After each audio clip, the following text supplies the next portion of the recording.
All right, so have you ever, poured your heart and soul into a proposal for a big client? Oh, yeah. You hit send, and then, bam, you see a missed call from an unknown number, and you think, oh, no, was that them? The worst feeling. It's like instant anxiety. Absolutely, you're left in suspense. And it turns out that this whole missed call thing is a really big deal for small businesses. Huge. We're diving into this blog post today from Follow Up Spark. They're saying that a whopping 60% of calls to small businesses just go unanswered. 60%? That's insane. Think about all the potential business going down the drain. I know, right? It's like leaving money on the table. And the article quotes Follow Up Spark's CEO, Richard Barker, who puts it perfectly. He says, and I'm paraphrasing here, but it's basically like, imagine you're a small business that desperately needs new customers, but you simply don't have the time to be chained to your phone, returning every single call. Which is a huge pain point for so many entrepreneurs, especially in the early stages when every customer counts. Totally. And on top of that, we live in a world where people expect instant gratification. Oh, 100%. If I don't hear back from a business right away, I'm already next. It's true. Patience is a rare commodity these days. So how does Follow Up Spark propose we fix this? Well, they have this thing called, get this, missed call text back. Okay, tell me more. Basically, whenever somebody calls your business and you miss it, the system instantly shoots them a text message. So it's like an immediate acknowledgement, even if you can't answer the phone right that second. Exactly. That's exactly it. It's just a quick, hey, I saw you called, I'll get back to you ASAP kind of thing. I like that. It makes a world of difference. Because on the customer side, instead of feeling ignored, they know you've got their message, right? It's that little ping of reassurance. Exactly. They're not left wondering if they should try calling back again or, worse, calling your competitor. Makes sense. But it sounds like the article goes beyond just this one little feature, right? Oh yeah, this is just the tip of the iceberg. What they're really advocating for is a whole system built around this missed call text back idea. Okay, I'm intrigued. A system, huh? So what does that look like? They hit on a few key components, things like automating workflows. I feel like I hear automate everywhere these days, but I'm not always sure what it means. It can sound a little vague, right? But in this context, imagine the phone rings, you miss it, and boom, that missed call text back goes out. But at the same time, behind the scenes, the system is also adding that number to your customer database. No way. So you're not even wasting time digging for a pen and paper. Exactly.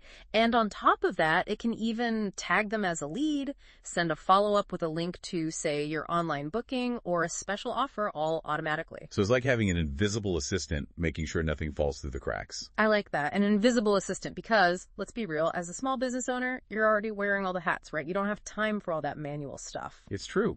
Time is precious.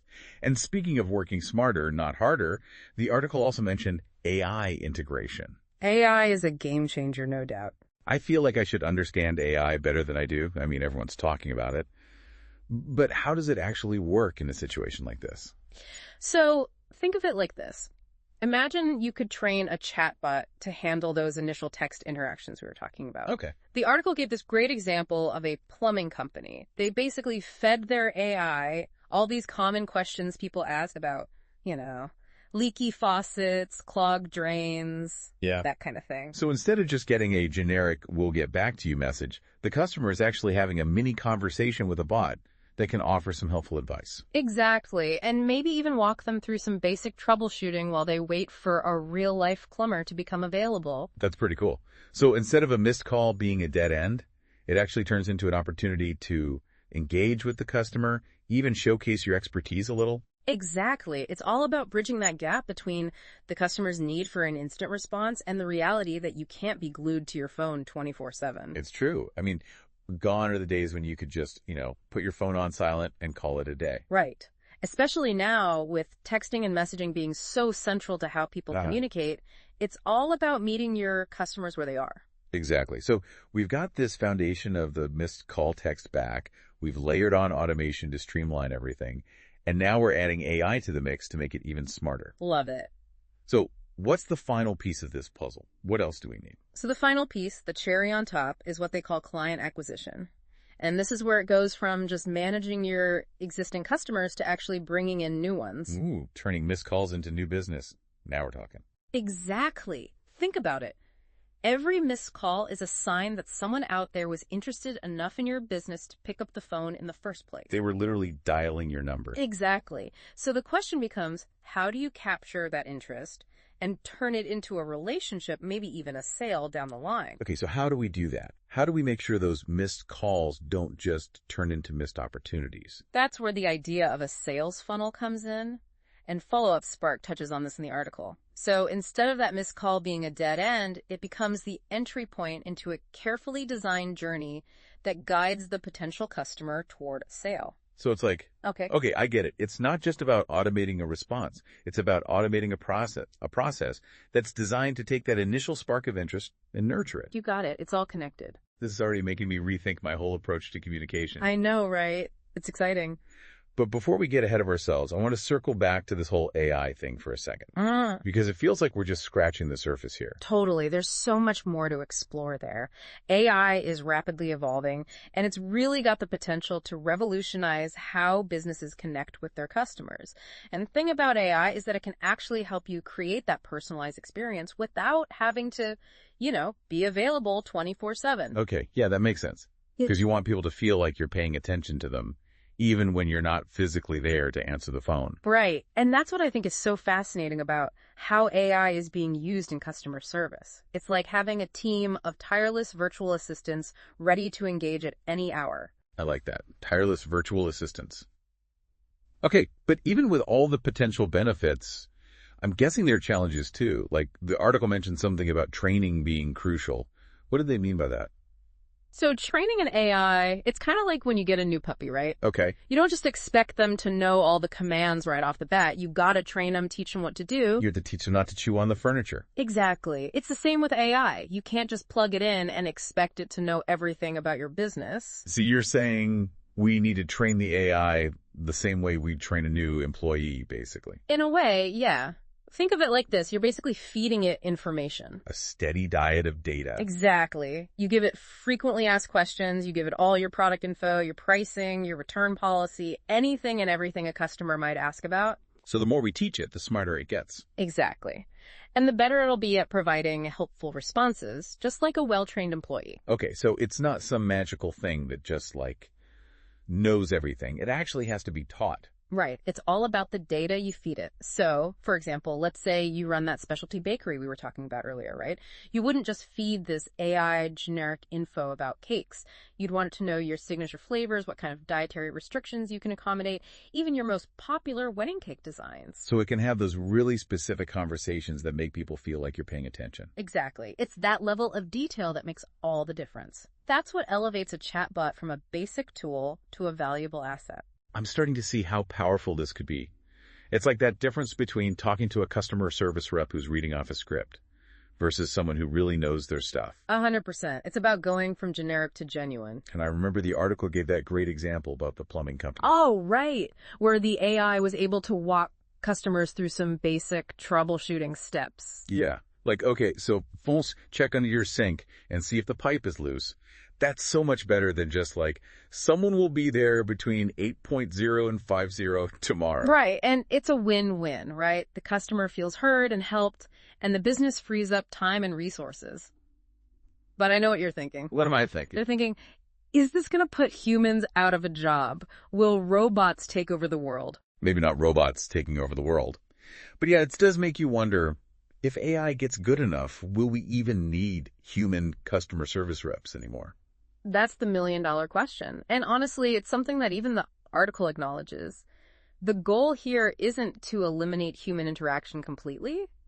It's about finding that sweet spot where AI enhances the experience. So finding that balance between human touch and technological efficiency. Exactly. Because let's be real, there are just some things that AI, at least for now, just can't replicate. Like that genuine empathy you get from talking to another human being. Like, listen, I know you're frustrated. I've been there. Let's figure this out together kind of thing. Yes. Or those situations that require really nuanced problem solving or emotional intelligence. Those are the areas where human beings will always have the edge. It's interesting to think about because it's not like a competition between AI and humans. Right.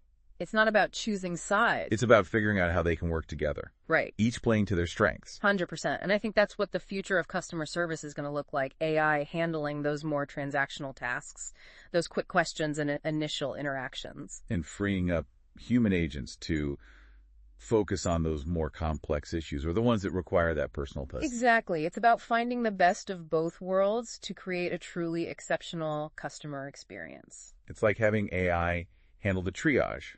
And then once you've identified the cases that need that extra level of care, you bring in the human experts. I like that.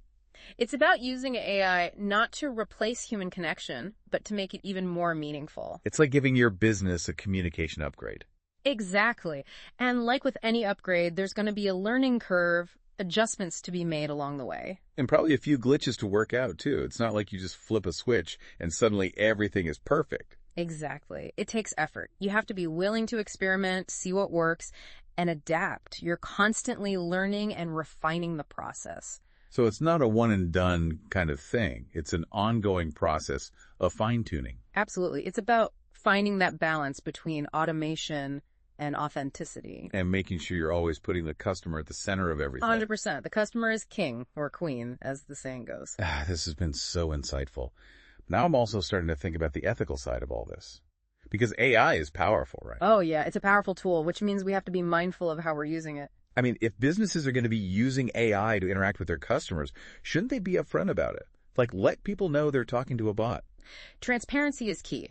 Customers deserve to know who or what they're interacting with. Exactly. And they need to know that their data is being handled responsibly. Right. It all comes down to building trust. If people don't trust you with their information, they're not going to want to do business with you. Makes sense. So it's like finding that sweet spot where AI is enhancing the customer experience, but not at the expense of ethical considerations. Absolutely. It's about responsible AI that's used for good. So a future where technology helps us connect with each other in more meaningful ways, not less. Now, that's a future I can get behind. Me too.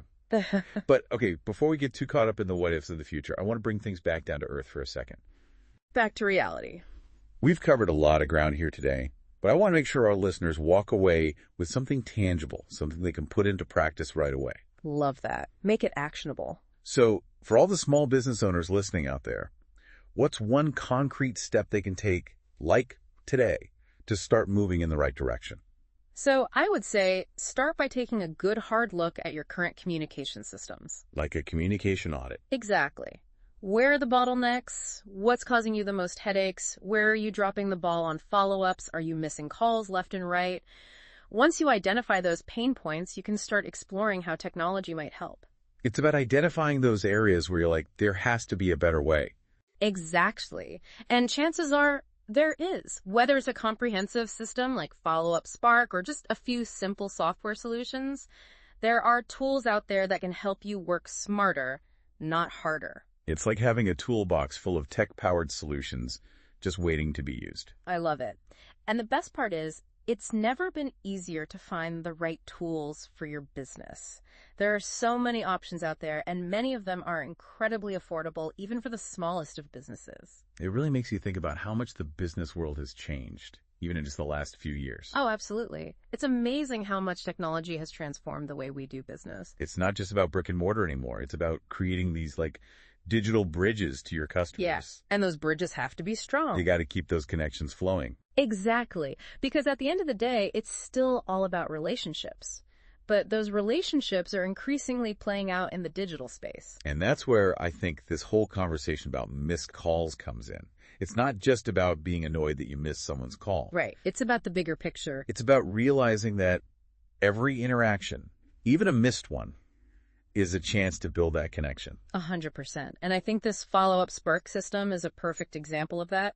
They're taking something that used to be a dead end, a missed call, and turning it into an opportunity. It's like instead of just playing defense and hoping you catch every call, you're using technology to go on offense. I like that, being proactive. Exactly. It's about creating a system that ensures you're maximizing every single point of contact. And that's how you stand out in a crowded market. It's those little things, those thoughtful touches that make all the difference.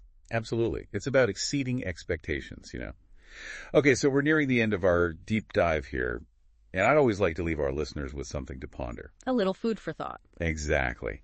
So for all the entrepreneurs and business owners out there listening, what's one key takeaway you hope they walk away with today? That's a good question. I think more than anything, don't let the fear of missing out turn into a self-fulfilling prophecy. Don't let those missed calls become missed opportunities. Ooh, I like that. Because every interaction, even one that doesn't lead to an immediate sale, is a chance to plant a seed. Exactly. It's about playing the long game. Building those relationships that will ultimately lead to sustainable growth. 100%. So embrace the power of technology, but don't forget the importance of the human touch. Find that balance, and you'll be unstoppable. I love it. Such great advice. And on that note, I think we've reached the end of our deep dive. Big thanks to our expert for sharing such incredible insights today. It's been enlightening. It's been a pleasure. And to all our listeners, thanks for joining us on this journey. Remember, every missed call is just another opportunity waiting to be discovered. Until next time, keep those conversations flowing.